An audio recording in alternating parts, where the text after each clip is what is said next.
L'idée que le vide puisse contenir de l'énergie semble étrange. Mais selon les lois de l'infiniment petit, les molécules, les atomes, ce qu'on appelle la mécanique quantique, il y a beaucoup d'activités dans le domaine microscopique.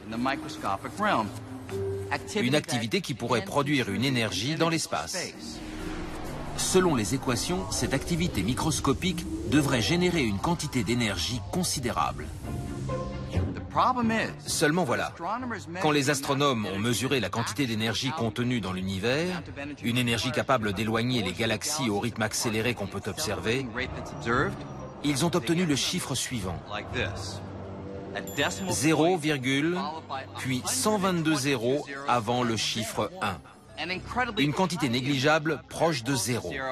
Rien à voir avec ce à quoi ils s'attendaient. C'était des milliards et des milliards et des milliards et des milliards de fois plus petit. On était très loin du compte. On a tout essayé pour expliquer pourquoi la valeur de l'énergie noire est aussi faible. Et ça n'a rien donné. Une horreur. Dans toute l'histoire de la science, jamais on s'est autant trompé en donnant un ordre de grandeur.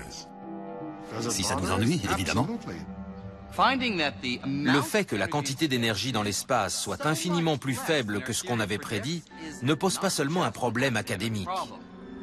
La valeur exacte de cette force répulsive a de profondes implications pour chacun d'entre nous. Par exemple, si j'augmentais la valeur de l'énergie noire juste un petit peu, en effaçant 4 ou 5 zéros, le chiffre resterait dérisoire, mais l'univers serait radicalement différent.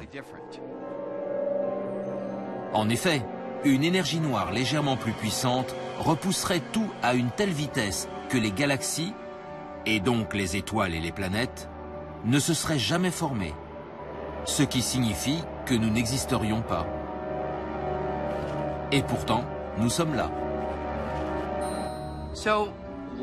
Alors, pourquoi la quantité d'énergie noire est-elle nettement plus faible que prévu? Et pourquoi a-t-elle pile la valeur nécessaire à l'apparition de galaxies, d'étoiles, de planètes et donc de la vie? Eh bien, on n'en sait rien. Le décalage entre les prédictions théoriques et les observations des astronomes reste à ce jour l'un des plus grands mystères de la science.